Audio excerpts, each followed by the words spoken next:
പവിത്രത്തിൻ്റെ ഒരു അപ്കമിങ് എപ്പിസോഡിലേക്ക് എല്ലാവർക്കും സ്വാഗതം. വേദ മാഷിനോട് ചോദിക്കുന്നുണ്ട്, മാഷ് പറഞ്ഞത് സത്യമാണോ? വിക്രം കഞ്ചാവ് ഉപയോഗിക്കുന്നത് മാഷ് കണ്ടിട്ടുണ്ടോ? എനിക്കത് വിശ്വസിക്കാൻ പറ്റുന്നില്ല. ഇത് കേൾക്കുന്ന മാഷ് പറയുന്നുണ്ട്, അതെ സത്യമാണ് ഞാൻ പറഞ്ഞത്. പക്ഷേ അത് വിശദീകരിക്കാനൊന്നും എന്നെ കൊണ്ട് പറ്റത്തില്ല. പിന്നെ എനിക്കതിനൊട്ട് താല്പര്യമില്ല എന്ന് പറയുന്നുണ്ട്. ഇതേ സമയം നമ്മുടെ ശ്രീജ ഇതെല്ലാം കേട്ടുകൊണ്ട് അപ്പുറത്ത് നിൽക്കുമ്പോൾ ഉണ്ട് വേഗം തന്നെ വേദയുടെ കൈ പിടിച്ച് ശ്രീജ അകത്തേക്ക് ഓടുകയാണ്. എന്നിട്ട് പറയുന്നുണ്ട്, വേദേ നീ ഇപ്പോൾ അച്ഛനോട് ചോദിച്ച ചോദ്യമുണ്ടല്ലോ, അത് നീ എന്നോട് ചോദിക്കേ. അതിനുള്ള കൃത്യമായ ആൻസർ ഞാൻ പറഞ്ഞു തരാം. എനിക്കറിയാം വേദേ. പിന്നെ അച്ഛനോട് ചോദിച്ചിട്ടൊന്നും കാര്യമില്ല. അച്ഛൻ പറയില്ല. ഇനി പറഞ്ഞാലും അച്ഛൻ വിക്രമിനോടുള്ള ദേഷ്യം കൊണ്ടേ അച്ഛൻ ആ ദേഷ്യത്തിലുള്ള അച്ഛൻ്റെ ഭാഗത്ത് ശരിയായിട്ടുള്ള ഉത്തരമേ അച്ഛൻ പറയത്തുള്ളൂ. ഇനി വിക്രമിനോട് ചോദിക്കുകയാണെങ്കിൽ അവൻ പറയൊന്നുമില്ല. ഇനി പറഞ്ഞാലും അവൻ കുറച്ച് കൂട്ടിയേ പറയത്തുള്ളൂ. പക്ഷെ നീ എന്നോട് ചോദിച്ചോ, ഞാനുണ്ടല്ലോ സത്യം മാത്രമേ പറയത്തുള്ളൂ. ആരുടെയും ഭാഗത്ത് ഞാൻ നിൽക്കില്ല. എനിക്ക് എല്ലാ കാര്യങ്ങളും അറിയാം വേദയെന്ന് പറയാട്ടോ. അപ്പോൾ വേദ പറയുന്നുണ്ട്, ആണ് ചേച്ചി, എങ്കിൽ പറയാം. എനിക്ക് വിക്രമിൻ്റെ ഭൂതകാലം എല്ലാം അറിയണം. ചേച്ചി പറ എന്ന് പറഞ്ഞുകൊണ്ട് നല്ല ഉഷാറായി നല്ല ആവേശത്തോടെ ഇരിക്കുകയാണ് വേദ. അങ്ങനെ നന്ദിനി ശ്രീജ പഴയ കാര്യങ്ങളെല്ലാം വിക്രമിനെ കുറിച്ചിട്ടുള്ള എല്ലാ സത്യങ്ങളും വേദയോട് പറയാനായിട്ട് ഒരുങ്ങുന്നുണ്ട്.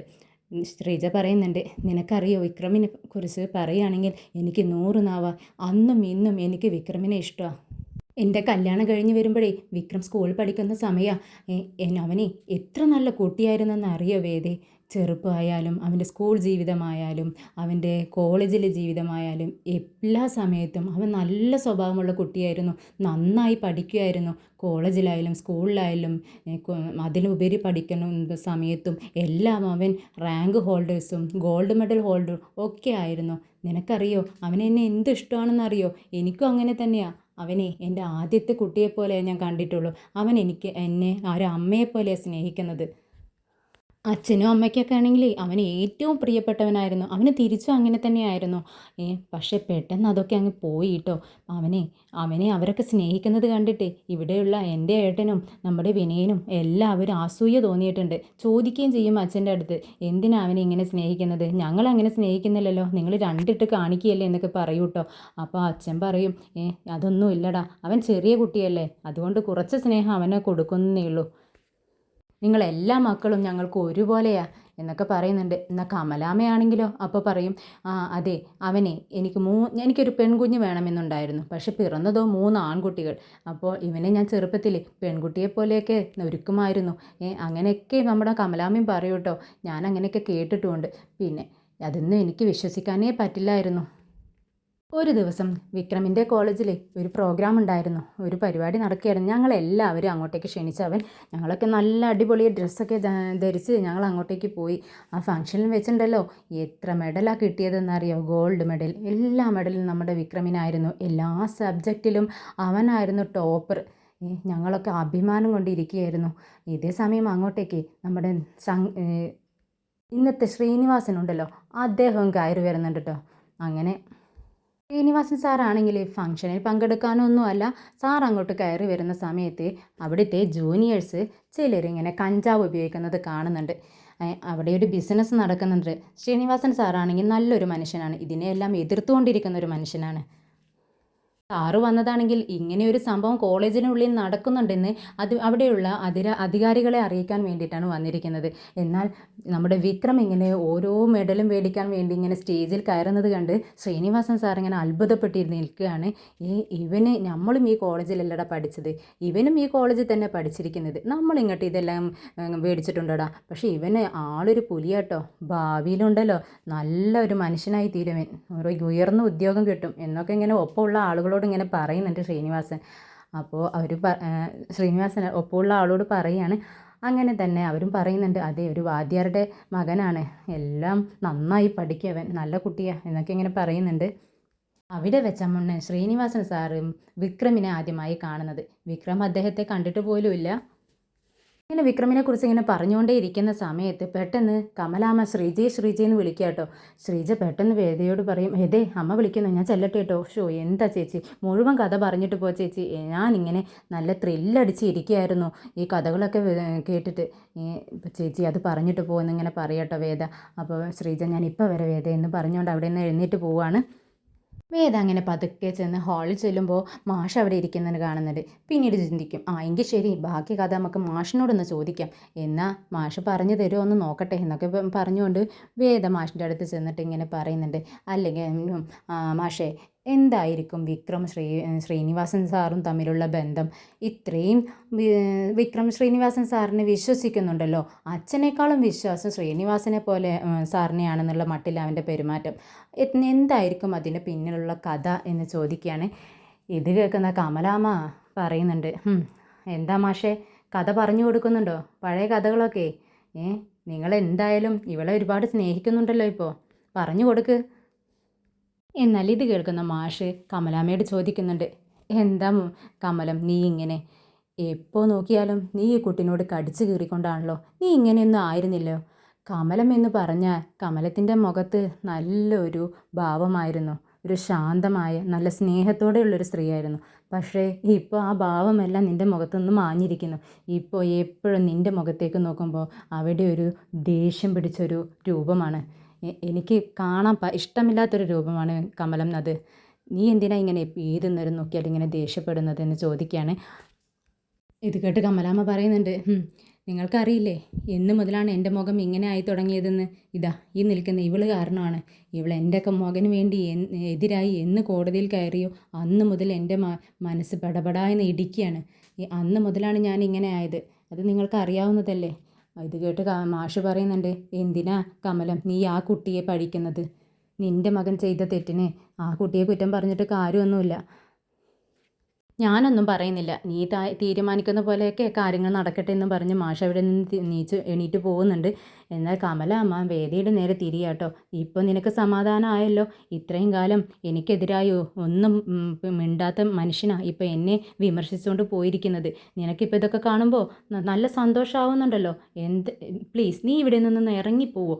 ഈ കുടുംബം കുട്ടിച്ചേറാവുന്നതിന് മുന്നേ ദയവ് ചെയ്ത് ഇവിടെ നിന്ന് ഇറങ്ങിപ്പോ എന്നും പറഞ്ഞുകൊണ്ട് കൈകൂപ്പാണ് കമല അമ്മ. ഇത് കേട്ട് വേദ പറയുന്നുണ്ട്, അമ്മ എന്ത് വേണമെങ്കിലും പറഞ്ഞോളൂ. അമ്മയുടെ മാനസികാവസ്ഥ എനിക്ക് അറിയാവുന്നതേ ഉള്ളൂ. എനിക്ക് അമ്മ എന്ത് പറഞ്ഞാലും ഒരു കുഴപ്പമില്ല എന്ന് പറഞ്ഞുകൊണ്ട് വേദ കൂളായി അങ്ങനെ നിൽക്കുകയാണ്. ശ്രീജ പണികളെല്ലാം ഒതുക്കി വെച്ച് വേഗം വേദയുടെ അടുത്തേക്ക് വന്ന് വീണ്ടും കഥകളെല്ലാം പറയാൻ വേണ്ടി തുടങ്ങുകയാണ്.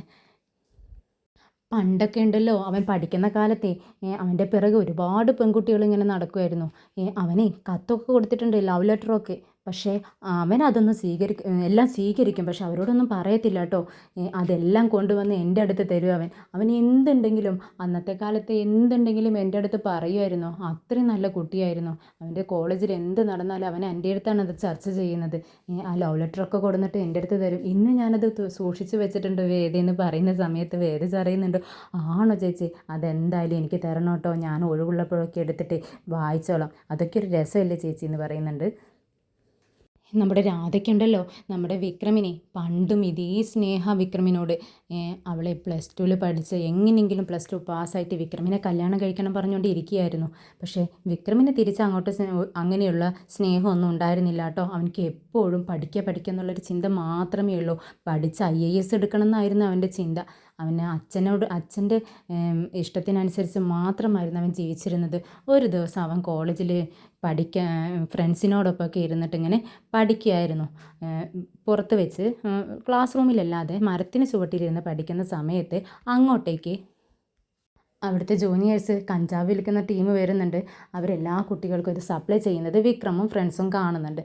വിക്രമിനെ കണ്ടതും അവർ പറയുന്നുണ്ട്, എടാ എന്താ ഇവർ നമ്മുടെ ഏരിയയിൽ വന്നിരുന്ന് പഠിക്കുന്നത്, ഇവൻ ഏതാടാ എന്നൊക്കെ ചോദിക്കുന്നുണ്ട്. അപ്പോൾ അവർ പറയുന്നുണ്ട്, അതെ നമ്മുടെ കോളേജിലെ ടോപ്പറാ, ഒരു പാവം പഠിച്ച പയ്യനാ, ഒരു മാഷിൻ്റെ മോനാ എന്നൊക്കെ പറയാണ്. ഇവനെന്തിനാ നമ്മുടെ ഏരിയയിൽ വന്നിരിക്കുന്നത്, വാ നമുക്ക് പോയി ചോദിക്കാമെന്ന് പറഞ്ഞ് അവരുടെ അടുത്തേക്ക് ചെല്ലുമ്പോൾ വിക്രമിൻ്റെ ഫ്രണ്ട്സ് എല്ലാവരും ഇവരെ കണ്ടിട്ട് പേടിച്ചിട്ട് ഓടുന്നുണ്ട്. വിക്രമും പെട്ടെന്ന് തന്നെ ഇരിക്കുന്നിടത്ത് നിന്ന് എഴുന്നേറ്റ് പോകാൻ നിൽക്കുന്ന സമയത്ത് അവർ തടയാണ്. എന്നിട്ട് പറയുന്നുണ്ട്, എന്താടാ ഞങ്ങളെ കണ്ട് നീ ഓടുകയാണോ? എന്നിട്ട് പോക്കറ്റിൽ നിന്നും കഞ്ചാവ് എടുക്കുക കേട്ടോ. എന്നിട്ട് അവന് കൊടുക്കുന്നുണ്ട്, വിക്രമിന് കൊടുക്കാൻ വേണ്ടി നിൽക്കുകയാണ്. ഇതൊന്ന് ഉപയോഗിച്ച് നോക്കുമെന്ന് പറയുമ്പോൾ വിക്രം അത് നിരസിക്കുകയാണ്. വേണ്ട, ഞാനിത് ഉപയോഗിക്കാറില്ല എന്ന് പറയാണ്. അപ്പോൾ അവൻ പറയുന്നുണ്ട്, അതെന്താടാ അങ്ങനെ, നീ കാശൊന്നും തരണ്ടടാ, നാളെ കാശ് തന്നാൽ മതി, ഇത് പിടിക്കടാ എന്നും പറഞ്ഞുകൊണ്ട് പിടിപ്പിക്കുകയാണ്. പക്ഷേ വേണ്ട എന്ന് വിക്രം അത് സ്വീകരിക്കുന്നില്ല. പക്ഷെ അവർ നിർബന്ധിച്ച് അത് കത്തിച്ച് സ്വയം കത്തിച്ച് വായിലേക്ക് അതിൻ്റെ പുകയെടുത്ത് വിക്രമിൻ്റെ മുഖത്തേക്ക് ഊതുകയാണ്. വിക്രമിനാണത് സഹിക്കാൻ പറ്റുന്നില്ല, അതിൻ്റെ സ്മെല്ലും പിടിക്കുന്നില്ല, ചുമക്കുകയാണ് വിക്രം. അങ്ങനെ ഒരുപാട് തവണ അവർ ചെയ്യുന്നുണ്ട്. എന്നിട്ട് വിക്രം ചോദിക്കുന്നുണ്ട്, ഇനിയെങ്കിലും ഞാൻ പൊക്കോട്ടെ എന്ന് ചോദിക്കുകയാണ്. അങ്ങനെ തള്ളി വിടുകയാണ് വിക്രമിനെ. എന്നിട്ട് അവർ ചിരിക്കുകയാണ്. എന്നിട്ട് പരിഹസിച്ച് ചിരിച്ചുകൊണ്ട് പറയുന്നുണ്ട്, എന്താടാ നമ്മൾ ഇത്രയും അവനെ ബുദ്ധിമുട്ടിച്ചിട്ട് നാണം കെടുത്തിട്ട് അവൻ പ്രതികരിക്കുന്നൊന്നുമില്ലല്ലോ എന്ന് ചോദിക്കുന്നുണ്ട്. അങ്ങനെ വിക്രം അവിടെ നിന്നും പോകുന്നുണ്ട്. തിരിച്ച് വീട്ടിലേക്ക് വരികയാണ്. വീട്ടിലേക്ക് വന്ന് ചേച്ചിക്കും ചേട്ടനൊക്കെ സിനിമയ്ക്ക് പോകാനുള്ള ടിക്കറ്റുമായിട്ടാട്ടോ വിക്രം തിരിച്ച് വരുന്നത്. അങ്ങനെ സന്തോഷത്തോടെ, ചേച്ചി ഇതാ നിങ്ങൾ സിനിമ കണ്ടിട്ട് വാ, നിങ്ങൾ ചെല്ലുന്ന സമയത്ത് ടിക്കറ്റ് കിട്ടിയില്ലെങ്കിലോ എന്ന് വിചാരിച്ച് ഞാൻ എടുത്തുകൊണ്ട് വന്നതാ എന്നൊക്കെ പറഞ്ഞ് സന്തോഷത്തോടെ കൊടുക്കുക കേട്ടോ. അങ്ങനെ എല്ലാവരും അവിടെ ഹാളിലിരിക്കുന്നുണ്ട്. വിക്രം വേഗം തന്നെ അച്ഛൻ്റെ അടുത്തേക്ക് ചെന്നിരിക്കുകയാണ്. ചെന്നിരിക്കുന്ന സമയത്ത് തന്നെ മാഷിന് എന്തോ ഒരു സ്മെല്ല് വരികയാണ്. ഇങ്ങനെയും മുഖത്തേക്ക് ഇങ്ങനെ കൈ ഇങ്ങനെ ആക്കിക്കൊണ്ട് പറയുന്നുണ്ട്, വിക്രം നീ എഴുന്നേൽക്കെന്ന് പറയാം. വിക്രം പെട്ടെന്ന് തന്നെ എന്താ അച്ഛനിങ്ങനെ ദേഷ്യത്തോടെ സംസാരിക്കുന്നതെന്ന് വിചാരിച്ച് പെട്ടെന്ന് എഴുന്നേൽക്കുന്നുണ്ട്. എന്താ അച്ഛാ എന്ന് ചോദിക്കുമ്പോൾ, എനിക്കേ ഇതൊന്നും ഇഷ്ടമില്ലെന്ന് നിനക്കറിയാലോ, നീ സിഗരറ്റ് വലിച്ചിട്ടുണ്ട് ഇല്ലേ, അതിൻ്റെ സ്മെല്ല് നീ ഇരിക്കുന്ന സമയത്ത് എനിക്ക് വരുന്നു. നീ എന്തിനാടാ എന്നെ ഇങ്ങനെയൊക്കെ ബുദ്ധിമുട്ടിക്കുന്നത്? നീ നല്ല കുട്ടിയാണ്, പഠിക്കുകയും നല്ല കുട്ടിയാണെന്ന് നാട്ടിലുള്ളവരെല്ലാവരും പറയുന്നു. എന്നിട്ട് അത് ചീത്തപ്പേര് കേൾപ്പിക്കാൻ വേണ്ടിയിട്ടാണോ നീ ഇത് തുടങ്ങിയിരിക്കുന്നത്? അന്നേ നിൻ്റെ ഫ്രണ്ട്സ് ബീഡി വലിക്കുന്നത് കണ്ടപ്പോൾ ഞാൻ പറഞ്ഞു, അവരുടെ കൂട്ടത്തിൽ കൂടണ്ട, അവർ നിന്നെ ചീത്തയാക്കുമെന്ന്. അപ്പം അത് സത്യമായില്ലേ? ഇന്ന് രാവിലെയും കൂടെ ഞാൻ കമലത്തോട് ഇതിനെപ്പറ്റി സംസാരിച്ചിരുന്നതേ ഉള്ളൂ. ഇനി മേലാണ് നീ ഇത് ഉപയോഗിക്കരുത്. ഇപ്പോൾ ഉപയോഗിച്ചത് ഞാൻ ക്ഷമിച്ചു എന്ന് പറയാണ്. പക്ഷെ പെട്ടെന്ന് ഞെട്ട് കേട്ടോ, സിഗരറ്റ് വലിക്കാത്തതിൻ്റെ മണം എങ്ങനെ വരുന്നു. പക്ഷേ അപ്പോഴാണ് കോളേജിൽ വെച്ചുണ്ടായ സംഭവം വിക്രമിന് ഓർമ്മ വരുന്നത്. പക്ഷേ വിക്രം അതിനെക്കുറിച്ചൊന്നും പറയുന്നില്ല. അച്ഛാ ഞാനത് ഉപയോഗിച്ചിട്ടില്ല എന്ന് മാത്രമേ വിക്രം പറയുന്നുള്ളൂ, എന്താ സംഭവം എന്ന് പറയുന്നില്ല. അങ്ങനെ മാഷ് നീ കുളിച്ചിട്ട് വാ എന്ന് പറഞ്ഞുകൊണ്ട് വിക്രമിനകത്തേക്ക് പറഞ്ഞയക്കുകയാണ്. ഇതെല്ലാം കേട്ടുകൊണ്ട് നമ്മുടെ വേദ ഇരിക്കാട്ടോ. വിക്രമിൻ്റെ കഥകളൊക്കെ ഇങ്ങനെ കേൾക്കുകയാണല്ലോ ശ്രീജ പറയുന്നത്. വിക്രം ഇത്ര നല്ലൊരു മനുഷ്യനായിരുന്നോ? അപ്പോൾ വിക്രം ചെയ്യാത്ത കുറ്റത്തിനാണോ പഴിയെല്ലാം അനുഭവിക്കുന്നത് കേൾക്കുന്നത് എന്നൊക്കെ ഇങ്ങനെ ചിന്തിച്ചുകൊണ്ട് ശ്രീജേച്ചിയോട് പറയുന്നുണ്ട്.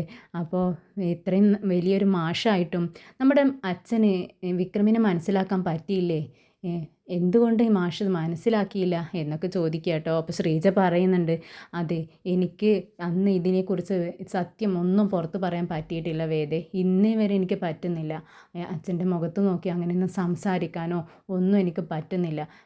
നിനക്കത് പറ്റുമെന്ന് എനിക്ക് തോന്നി, അതുകൊണ്ടാണ് ഇതേ സമയം നിന്നോട് ഈ സത്യങ്ങളെല്ലാം ഞാൻ തുറന്നു പറയുന്നത്. ഇത് കേൾക്കുന്ന വേദ പറയുന്നുണ്ട്, ശരിയാ ചേച്ചി, സത്യങ്ങളെല്ലാം എന്താണ് പണ്ട് സംഭവിച്ചത്, വിക്രം ഇങ്ങനെ ആവാനുള്ള കാരണം എന്താണെന്ന് അറിഞ്ഞു കഴിഞ്ഞാൽ എനിക്കത് ചിലപ്പോൾ ശരിയാക്കാൻ പറ്റിയെന്ന് വരും. എന്തായാലും ഞാനൊന്ന് ശ്രമിച്ചു നോക്കാം എന്ന് പറയാണ്.